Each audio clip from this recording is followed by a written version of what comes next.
Bom dia, boa noite, Shavua Tov, uma boa semana para todos, Shabbat Shalom, Mashiach Now, que a gente tenha a redenção completa, verdadeira, definitiva, já agora, para o mundo inteiro.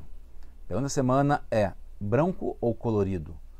Está ligado com essa ilustração de várias cores, e a pergunta é, qual das cores? Branco, que é o branco total, ou as várias cores do colorido?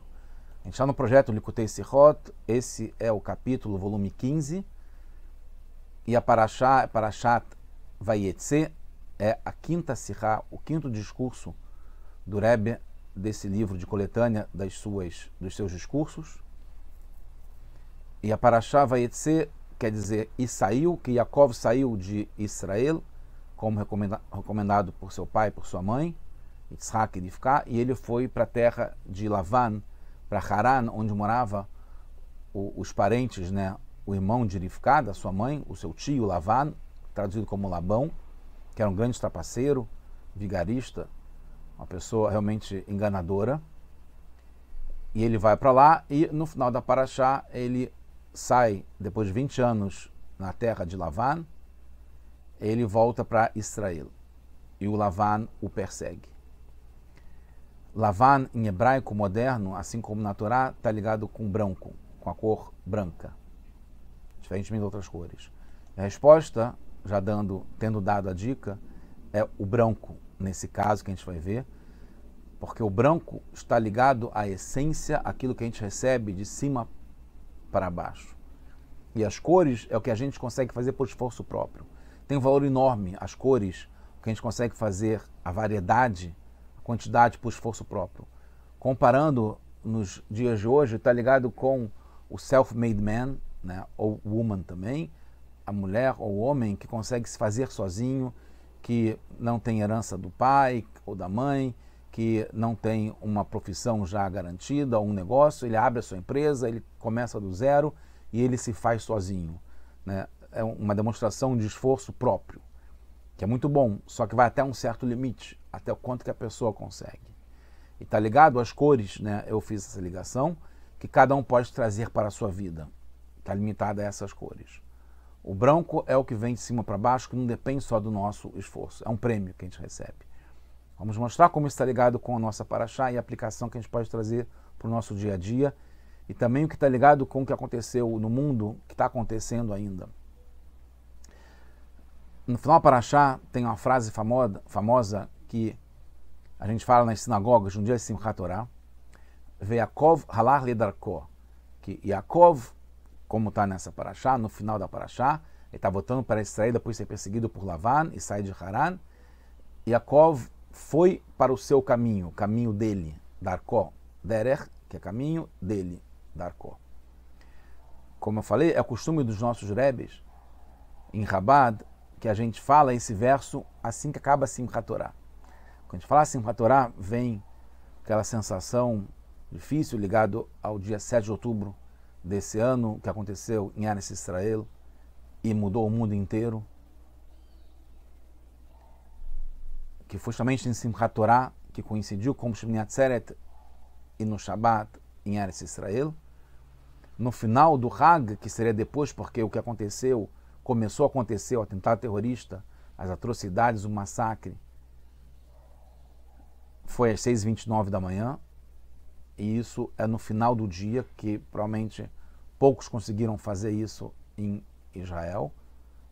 Fora de Israel é feito, mas aí foi no dia seguinte, que é falar essa frase, se bate na Bimá, né, no centro da sinagoga, e se anuncia, e Yaakov foi para o seu caminho, que é uma explicação que a gente vai dar, porque é falar dessa frase justamente. Começa o trabalho de ir para o caminho, que vai organizar o que fazer no ano inteiro. De certo modo, por isso que os Rebbeim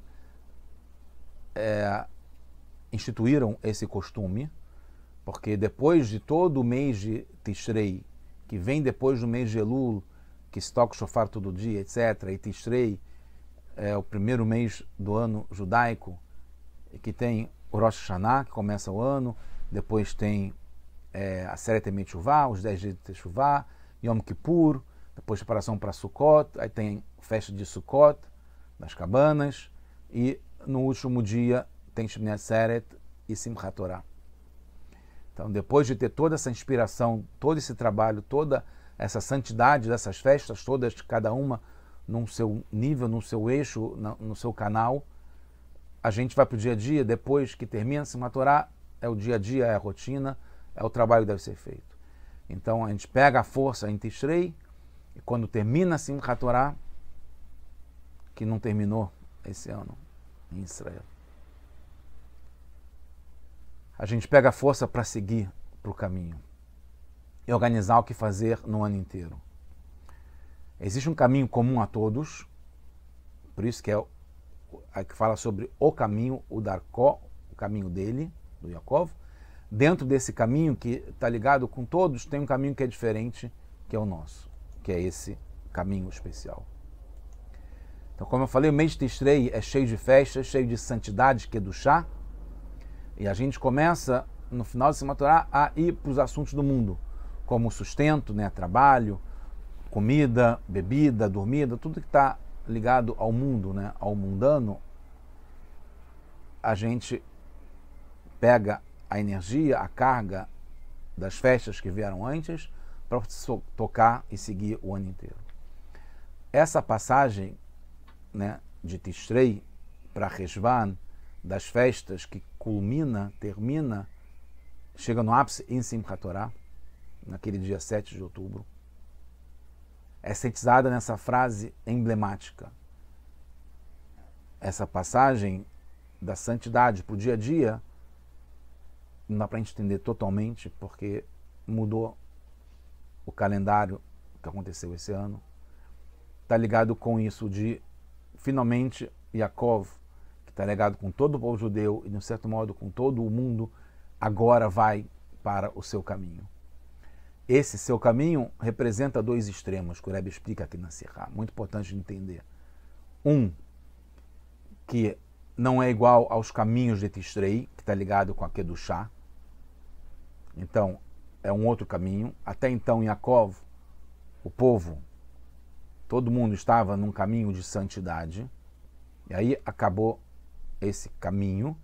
E agora é o caminho do dia a dia. E aí, de um certo modo, esse caminho é igual para todo mundo, para o mundo inteiro. Não tem diferença do resto do mundo. Está ligado que todo mundo tem que encontrar sustento, comida, bebida, todo mundo precisa dormir. É o normal do mundo. Uma outra explicação que esse caminho, que é o Darkó, é o caminho específico, especial de Yaakov, é um caminho que vem do nosso patriarca Yaakov Avinu, que ele pavimentou e por isso que ele foi o primeiro a abrir essa torneira e definir que nesse momento da vida dele, e define para a gente no nosso calendário e na nossa vida, ele pavimentou para a gente, para todos nós, esse caminho da gente seguir no caminho dele, diferenciado do resto do mundo, trazendo santidade de antes para o depois. Em resumo, no caminho normal é igual o de todos, e a gente é mostrado para a gente o nosso caminho dentro desse caminho de todos que a gente tem que fazer, que está ligado com a santidade justamente. As palavras da Torá e dos nossos Rebbeim, os nossos rabinos, líderes, são precisas. Então tem que entender o significado delas, o que quer dizer Yaakov foi para o seu caminho, e também o contexto na Parashá. Em que circunstância Yaakov foi falado que Yaakov seguiu para o seu caminho. Então surgem as perguntas. Primeiro, aqui no contexto da Parashá, Yaakov, como eu falei já desde o começo, está saindo de fora de Israel, Haran, que é a terra de Lavan, para entrar em Israel. Está saindo de Haran, que é Haron Afshal Makom, que é, a gente já falou em outra aula, em outra Sihá, em outro discurso, que é a cólera de Hashem, onde Hashem tem uma ira especial de quando provocado, ao contrário da divindade, para ir para a Terra Santa, que está ligado a santidade. Então é o contrário do significado da frase, que Yaakov sai da santidade de Tishrei, das festas, para entrar no dia a dia. Aqui é o contrário, ele está saindo do dia a dia para entrar na santidade de Israel. Como é que fica isso? A resposta é que, no final das contas, no final da Parashá, essa porção não está falando sobre a saída de Yaakov de Haran, né, do contrário da santidade, do dia a dia, do trabalho que ele tinha, etc., mas sim da fuga de Yaakov e a perseguição de Lavan. Então, a discussão é sobre justamente depois de sair da perseguição de Lavan. Até que tem uma discussão, né, entre Lavan e o Yaakov. O Lavan se levanta cedo e aí ele muda de comportamento. Ele beija as suas filhas e seus netos e lhes abençoa, ele dá uma bênção. Então Lavan volta para o seu lugar e aí Yaakov segue o seu caminho. Então Yaakov segue o seu caminho depois da perseguição de Lavan, da transformação de Lavan, até ele acordar cedo. O que isso quer dizer? Beijar os filhos e netos, dar uma bênção, se redimir e voltar para a sua terra. Então não é uma consequência da saída de Haran, mas sim de ter passado por todo esse processo com a perseguição do Lavan. Então não é saindo de Haran, é recebendo essas forças especiais de Lavan para dobrar o Esav, porque agora ele está indo para Israel, mas encontrar o Esav, que é o dia a dia, que é a dificuldade, a escuridão, o exílio, os problemas. Então ele recebe, como no caso de Tishrei, da Kedushá, da santidade, do mês das festas, da energia de Lavan, ele recebe essa força para poder refinar o mundo que está ligado com Esav, o irmão de Yaakov, que tinha jurado morte para Yaakov, e está ligado com todas as energias grandes e difíceis e opostas, e terrorismo também, e maldade, e as dificuldades que tem no mundo em geral. O Maggid Mezritch, o segundo Rebbe do Hassidismo, ele explica que no fundo Lavan queria devolver letras da Torá, que Yaakov tinha deixado lá em Haran. Então Yaakov deixou algumas letras da Torá, está ligado com a santidade, e Lavan queria, com boas intenções, com boa vontade, devolver, restituir para Yaakov. Yaakov, você esqueceu letras importantes da Torá comigo, e estou vindo te devolver. Por isso que ele perseguiu para devolver isso para Yaakov. Essas letras da Torá são faíscas sagradas. E justamente Yaakov tinha ficado lá 20 anos para resgatar, refinar, transformar essas festas sagradas que estavam escondidas e presas e guardadas lá com Lavan em Haran. Surgem então novas perguntas. Por que Yaakov deixou lá essas festas sagradas? Se ele foi lá para fazer isso, ficou 20 anos, por que ele deixou lá essas letras, essas faíscas sagradas? Essa energia, essas luzes tão grandes, tão potencial. E segundo, porque precisou justamente da perseguição de Lavan para elevar essas faíscas. Porque poderia, por exemplo, Yaakov ter se lembrado que esqueceu, que deixou lá porque esqueceu, e volta lá para pegar. Não, teve que ter essa perseguição do Lavan. O que está acontecendo aqui? Que esse enredo estranho até a gente conseguir decifrar.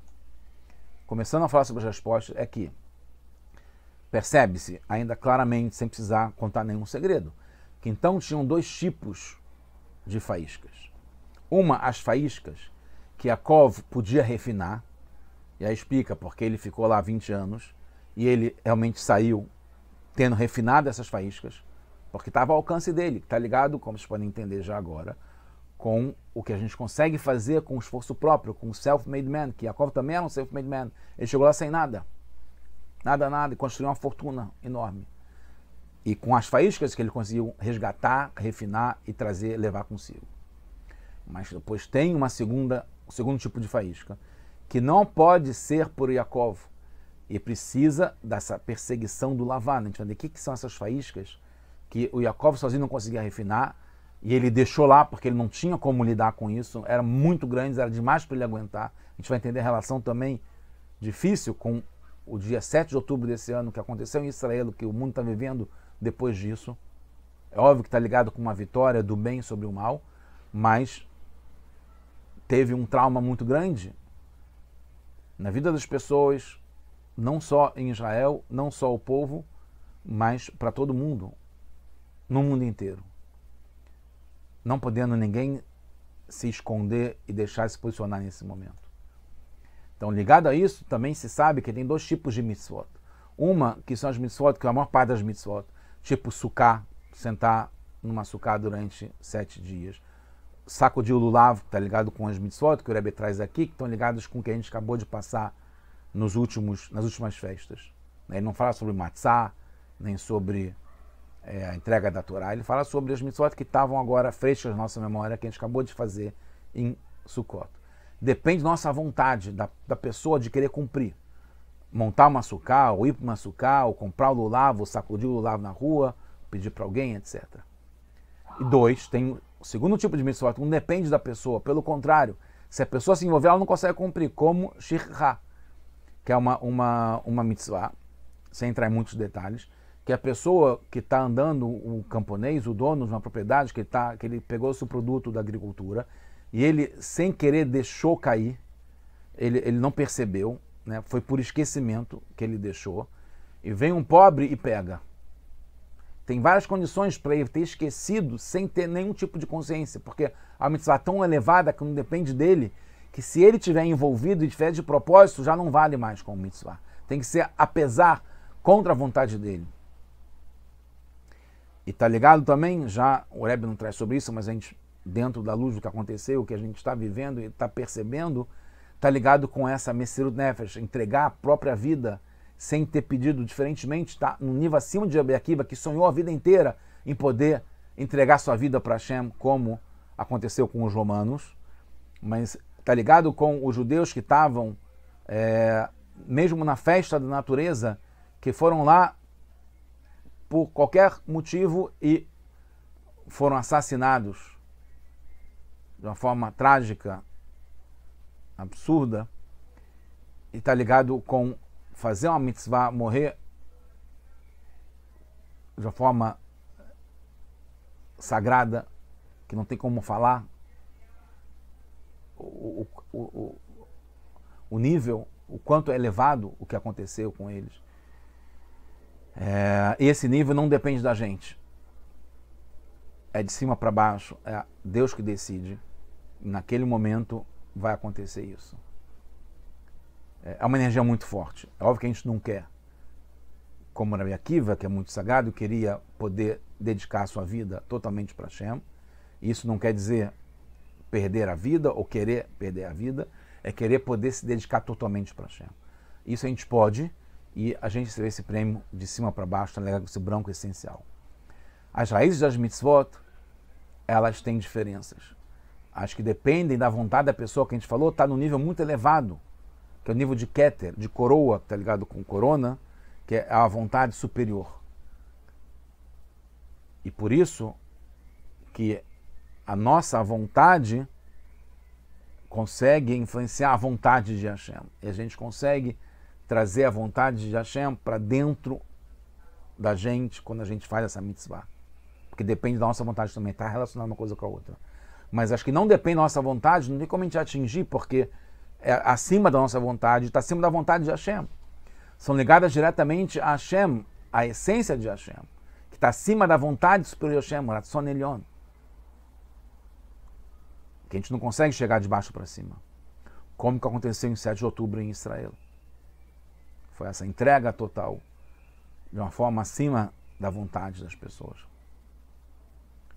E acima da vontade que a gente consegue entender, porque não tem razão, não tem lógica, não tem motivo, não tem um nível tão elevado e sagrado, que é uma raiz muito, muito, muito acima, superior.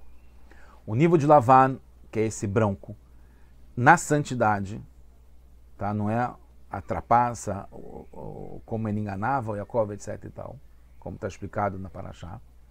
No nível da santidade, está ligado com esse Lavan, Loven Elyon, é o nível de branco, que é muito superior, muito elevado. Está ligado a limpar os pecados, se em branco como a neve. Esse Loven Elyon é um aspecto da luz infinita de Hashem. A luz é branca, a luz não tem cor. Você pode botar recipientes para filtrar e para transformar a cor da luz. Mas a luz ela é branca, ela é transparente. A cor branca é diferente das demais, porque ela está relacionada com a existência. Quando as demais cores está ligado com a existência de uma cor específica, que inclusive não deixa refletir, absorve. Por isso que ela tem essa cor. A cor branca é a visão da essência, sem cor, assim como Hashem, que não tem uma cor para definir Hashem. E como a gente entende, ligado com essa época agora, que o Rebbe traz, a Teshuvah, a gente voltar a se conectar totalmente com Hashem, ela ajuda, mas está explicado que a essência do dia de Yom Kippur é que perdoa completamente, limpa totalmente, tira o arquivo com todas as coisas que não são boas do arquivo, limpa o arquivo, limpa a ficha. É Yom Kippur, porque Yom Kippur é decidido de cima para baixo, não depende só da nossa chuvada que a gente faz aqui, vem de cima. Então, quase terminando, depois de receber essas faíscas elevadas de Lavan, que veio encontrar Yaakov, veio trazer essas luzes, essas faíscas, essas letras da Torá, que são acima do normal, do que a gente consegue para o esforço próprio. Está ligado com o Tishrei, com as festas decididas por Hashem, dessa santidade. Então a gente pode seguir em frente para o dia a dia. Está ligado nessa passagem de Simchat Torah para o dia a dia. Que no fundo é também o que aconteceu com o 7 de outubro. De uma forma muito radical, muito extrema, muito difícil de aguentar. Muito menos ainda de entender. Então Yaakov, depois dessa energia que ele recebe de Lavan, aí, e que a gente recebe de Tishrei, pode lutar contra o anjo de Esav até a aurora. E essa aurora está ligada com a chegada do Mashiach, quando o sol vai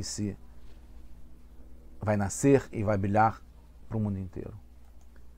E é muito impressionante, porque no final da Sirá, o Rebbe traz, vocês podem ver aqui, ele fala que esse nível de Teshuvah e o dia de Kippur, que a gente acabou de passar, Kippur veio antes de Sukkot e Shmini Atzeret e Simchat Torah. Ele, está escrito Bayom Hazeh, nesse dia, Bayom Hazeh está ligado ao dia que Mashiach vai chegar, que seja agora já. E Raper Alechem Lifnei Hashem, vai limpar totalmente, vai perdoar totalmente sobre vocês e no nível acima, em frente, no nível acima de Yud Kei Vav Kei, do nome de Hashem. E vai despertar a parte íntima da vontade de Hashem. Como é chamada essa parte íntima? Que é Erez Balevanon, que é o que está escrito aqui, que é um passuco do Tehillim, que fala como Erez, que é o cedro do Levanon, do Líbano. E a gente sabe que Erez, vocês podem procurar na internet, na Wikipédia, vocês vão ver, é a passagem que tem entre Gaza e Israel, aonde se passaram vários terroristas e usaram isso para o mal, e era aonde é a passagem que Israel manda todo dia alimentos, deixa as pessoas virem para poder trabalhar, etc. É chamada Erez, podem procurar. E Levanon é onde também tem o Hezbollah e Marshemam, que também estão atacando do norte, no Líbano.